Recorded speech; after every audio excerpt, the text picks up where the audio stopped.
There are a lot of great single-player and competitive multiplayer games on the market, but what about some good games that you can sit back and enjoy with your family and friends? The truth is, some of my favorite gaming memories of all time have come from such games, where not only is the game fun, but you can just laugh and enjoy your time with somebody else. The question is, what are some of the best games that you can play together right now? Well, we will take a look at that today with the top 15 best cooperative games that you can play on the Xbox One in 2020. And I think we have plenty of options with a lot of variety here. Now, do keep in mind that this list is only my opinion, and yours may be completely different than mine. And if that is the case, make sure to let me know some of your favorite games so others can discover those games as well. With that said though, let's get right into the list. At number 15, I have Team Sonic Racing, which really does not get near enough credit for how good it actually is. In my honest opinion, I would say that Team Sonic Racing is one of the best kart racing games available right now. And just as the name implies, there is a heavy emphasis on team racing, and this is exactly why it's so much fun to play with a friend. If you know what you're doing as a team, you can really join forces and demolish any opponent you come across. The only downfall I really found with this game though is that the community isn't particularly super active, so this may be a better local co-op game than online, but if you can find some online races, it's really good as well. Borderlands has always been really well known for its cooperative gameplay, and with the Handsome Collection, you don't just get one great game, but rather you get two.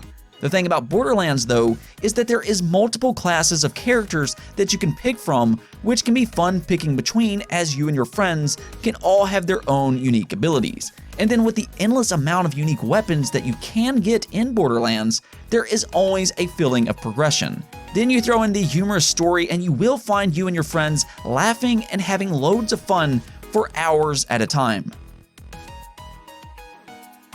There are very few games that absolutely anybody can just pick up and enjoy, whether they are a gamer or not.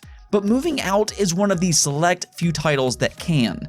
In fact, I would say it is one of the best local couch co-op games for families, friends, and house parties. While moving is never really joyful in real life and can even be painful trying to pivot a couch going upstairs, somehow a game about moving out of some of the most robust and chaotic locations is hilariously fun. Now, the only reason I won't rank this one higher is because unfortunately it does not support online cooperative gameplay, which is an odd decision considering that this game is the very definition of what a co-op game should be. If you do have people at home to play with though, there are not many games better than Moving Out. Divinity Original Sin 2 is well known among RPG fans, and it's actually one of the best RPGs of the entire generation. It's just a fantastic game from beginning to end for not only its turn-based mechanics, but also its story, characters, and giving the player meaningful choices. However, Divinity Original Sin does not stop there, and many people don't really think about turn-based RPGs as great co-op games, but Divinity kind of proves that theory wrong. It does allow you to play the entire game in co-op, and it's surprisingly a lot of fun. I would even say that it makes this already great game even better playing it with a friend. For years, Monster Hunter has been known as a portable franchise, and really its popularity started over in Japan for the PSP. However, Capcom finally decided to bring this franchise over to the big screen in a major way. Not only has the visuals of this franchise dramatically increased with lifelike animations from what seems like living, breathing creatures, but one of the main focuses of Monster Hunter World is its cooperative gameplay. Now, instead of hunting these vicious monsters by yourself, you can team up and really figure out a way to track, hunt, and trap your monster for a new prize. Also, thanks to the class-based system, it offers a ton of diversity and gameplay options for you and your friend. Cuphead is one of my all-time favorite platformers because it's exactly what I'm looking for in this genre. When I'm looking for a platformer, I want to be challenged, and that's exactly what Cuphead does, both in terms of its level design and brilliant boss encounters. There is also a lot of variety with its run-and-gun playstyle and aerial sections, so it never becomes stale. So while the art style is amazing, mimicking old Disney cartoons, there is so much more to Cuphead than just its visuals, and its local co-op is equally as good. The only problem is, much like Moving Out, there is no online cooperative gameplay, and that's just so unfortunate because this truly is one of the best platformers in years. Rocket League may look simple on the surface. I mean, you drive a car and you push a ball into a goal. It sounds weird on paper, and I admit when I first saw this game, I thought I would not like it at all. Well, I was wrong, as I put hundreds of hours into this insanely fun sports game. There is so much depth to Rocket League, with both strategy, learning defense, and flying around with your boosters as you try to make those difficult shots. It's actually one of my most played games of this entire generation, and in my opinion, the best sports game available right now. But when it comes to any sport, you have to understand that skill alone is not your only asset, and teamwork is always the most important thing. And that's what makes this such a good co-op game. You can bring your friend along with you, both locally with split screen or online. It is insanely fun to play with a friend. With most of the games that I've talked about so far, the primary focus has been the gameplay. But what if you like more narrative-driven games? Well, A Way Out may be the game for you because this is a co-op story-driven game. That's something you don't really hear very often, and in fact, it's mandatory to play A Way Out with a partner. You cannot play this one by yourself, but don't worry, you will be able to invite your friend online to play with you even if they do not own the game themselves. This is not only innovative, but it's absolutely necessary in how A Way Out unfolds its story. While the gameplay is mainly built around minigames, it's mostly always fun and exhilarating to find out what happens next with this very gripping story. I'm not sure if we will ever see a puzzle game reach the same high quality that Portal 2 did back in 2011. To this day, Portal 2 remains to be one of the most memorable gaming experiences for me ever, as not only does it make you feel like a genius solving complex and creative puzzles, but it's also hilarious with its witty dialogue and story.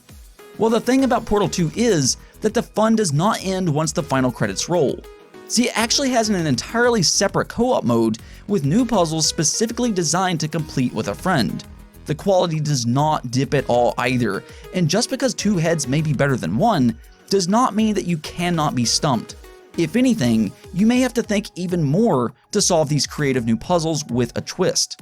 And even though Portal 2 is 9 years old now, thanks to its timeless art style, it still looks just as good as it did back in 2011. Overcooked is a favorite among my household. My family absolutely loves playing this game together for its chaotic, organized fun. See, Overcooked is all about cooking easy recipes for the unbred in some of the world's craziest kitchens. And when you think they can't get any crazier, well, they always find a way to surprise you. And see, Overcooked, much like Moving Out, is one of those special games that anybody can pick up and enjoy, whether they're a gamer or not, which is why this makes such a great family game. Now, unlike Moving Out though, you can play this one online or offline, which makes this game much more appealing to people who don't have anybody to play at home with. Sea of Thieves is a prime example of how a game can improve over time after its initial launch, and it continues to get better and better even today. In fact, I would flat out say that Sea of Thieves ended up being a great game. But one question that always pops up when talking about Sea of Thieves is, can it be fun by yourself? Well, yes it can, but however, it's best played with friends because of how the ship mechanics work. You're not simply selling a boat, but you must also use cannons and do ship maintenance if you take any damage. This is why being with a friend coordinating, especially on a bigger ship, makes the overall experience even better. But my absolute favorite thing about Sea of Thieves is in how you can create your own stories that you can remember forever. These are made simply by going out on adventures, and to this day, I will forever know my friend as the Shark Puncher, as somehow he magically slayed 3 sharks with nothing more than his trusty sword as he rescued our only treasure after our ship tragically sank. I had a hard time choosing which one to talk about here, so I actually chose both Minecraft Dungeons as well as Diablo 3. Both of these are fantastic dungeon crawlers with a plethora of options as you build characters the way you want to. These games are a ton of fun playing with friends as endless hordes of enemies plague the screen, though the main difference between the two are in their complexity. Minecraft Dungeons is a little bit easier to jump into, which may be a better option for fans who aren't hardcore fans of the genre. With that said though, Minecraft Dungeons can be difficult on harder settings, and truly it is a very good game. It's not just a casual friendly game, but simply just good for any gamer. Then you also have Diablo 3, which has a little bit more depth to it with the endless amount of character builds. I will let you decide which you want though, but both are great games in their own unique way. Beat 'em up games have always been some of the most fun games to play when it comes to co-op. To this day, I still have very fond memories of playing Teenage Mutant Ninja Turtles as a kid, but right now if I had to just choose one beat 'em up game to play with friends, I would probably go with Streets of Rage 4. Streets of Rage is a legendary beat 'em up franchise for Sega kids, and they brought this game back in a major way. It's just as good as it always has been, and it's very challenging, especially on harder difficulties. It also has several characters with their own unique abilities, and this is one of those games that you can just get absolutely lost in thanks to how much fun you're having. With that said though, I will also recommend both Castle Crashers and River City Girls as great co-op options for the beat 'em up genre. When I first played Gears of War back in 2006, I was blown away by how good it was, especially its multiplayer options. Now actually most of my friends list on Xbox Live came from the original Gears of War game, and these are not just friends I talked to once, but lifelong friends. And that's the thing about Gears of War, and now Gears 5. It's one of the select few games on the market that is the complete package. It has a good single-player campaign that you can play cooperatively with a friend, and this is loads of fun. Then you have the competitive multiplayer, which I will say nothing comes close to having as good of third-person shooting gun mechanics as Gears. And then you also have Horde mode, which goes right back into that cooperative experience where you fight off hordes of enemies. It truly is the entire package, and if you're looking for a good cooperative experience, you're not going to find much better that has more depth and options than Gears 5. Halo has always been a special franchise, and one of the reasons was because of how it was built around Xbox Live. Just like Gears of War, Halo has always been the entire package, and this is something I don't think Xbox gets enough credit for. It has a great single-player campaign with a well-made story and a great and addictive competitive multiplayer game mode, but some of my most memorable moments with Halo has been playing co-op with my friends. See, like I said before, Halo was almost built around Xbox Live, and that leaked into the campaign. I mean, if you really think about it, several of the vehicles as an example are meant for multiple people. The Warthog as an example has a driver, a passenger seat, and a gun on the back. One person drives, one uses the minigun, and the other can use their primary weapon or grenades. The battlefields are big enough for each player to do their own thing and coordinate as a team, and it's always just so much fun to play. And the fact that Halo the Master Chief Collection has so much content with several games to play, it's just a must-have collection. Anyways though, that's it for this video, but if I didn't mention any of your favorite games, make sure to let me know in the comments below. But if you like the video, don't forget to hit the bell notification and subscribe button for more content just like this. Peace out.